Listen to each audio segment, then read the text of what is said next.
So, buddies, let me ask you guys a question. When is the last time you saw a new brand of gum on the shelf? ANPM, Arco, I 7-Eleven. I cannot remember the last time, to be honest. Doesn't happen. Doesn't happen. There's really like two things I've seen. So I'm not like a passionate gum chewer. I like chewing gum. I like, 50% of Americans chew gum. Like you either like it or you don't typically, and is what the data shows. And it's not that I have an obsession with gum, but I wanted to find a product, right? So I'm good at marketing. I'm good at growing brands. I'm like, it's a skill set I have. And I'm kind of tired of like most people who start businesses of watching other brands grow. I'm like, man, I'd really like to own that. Man, I wish I had an exit with that.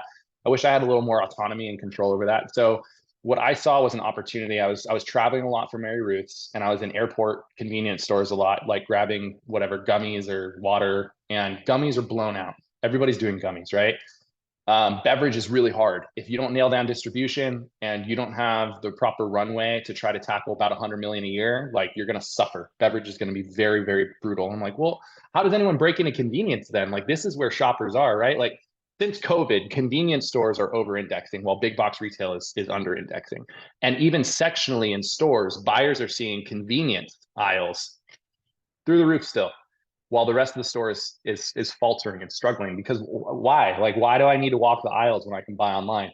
But convenience is always convenient, right? So if you think intent of shopper, even though the overall foot traffic at retail is down, the foot traffic that is in there is very intentional. And convenience, candy, like these kind of commodity snack things are always intentional, right? Like you walk down that aisle, you're going to grab something.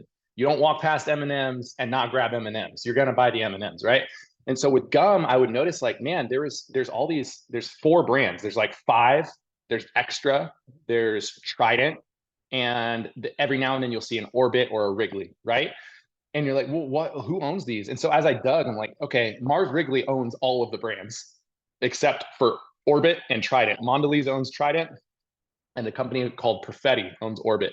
Like, this is legit a monopoly. This is a monopoly. Like, if I've ever seen one, right? This is a complete monopoly. I'm like, well, that means that there's exposure. There's a risk there, right? If you don't have competition, you're not innovating. If you're not innovating, then people are getting bored. And I'm like, that's it. Like gum. That's going to be my angle when I was there in that airport. And so I started researching like how can I, what's my selling angle, right? Is it going to be a premium good and go that whole route? Is it going to be, a discount kind of thing? I'd rather market premium personally, but I don't like robbing people, right? Like premium shouldn't just be more expensive. Like it drives me nuts that there's not a Whole Foods in the barrio. Like, and that's on purpose. Like it drives me crazy. You know what I mean? Like premium shouldn't be that. And so like I started digging into these ingredients and some of the stuff they're using. And look, I don't like bashing other brands, but these are huge corporations. These aren't brands. These are mindless corporations just sucking up money. And so it's a small cap. Once I dug into it, it's like maybe 2.5 to 2.9 billion dollars a year. But the piece of pie you get from that small cap is much more meaningful than trying to go into protein powders or other kind of things that a lot of founders are going into. On top of that, I think it's a better story to say that you have to invent something because all of these companies have everything under locked, like under patent. So their machinery, most of it's patented.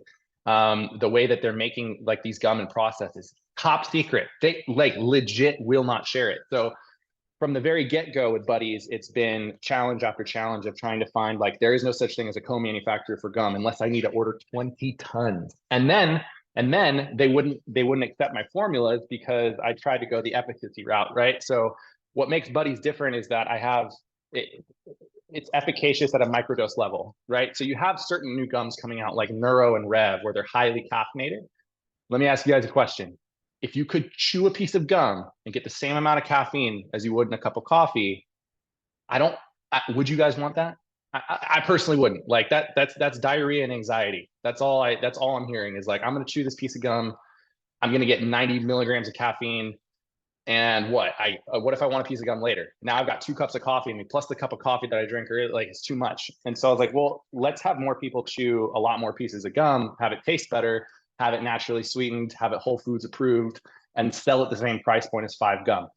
No co-man in the world would take me on. It's just too much to ask. And so I had to find this lab in Spain. They took, after convincing them and convincing them and convincing them, they let me pay them. I'm like trying to give people money and they wouldn't let me.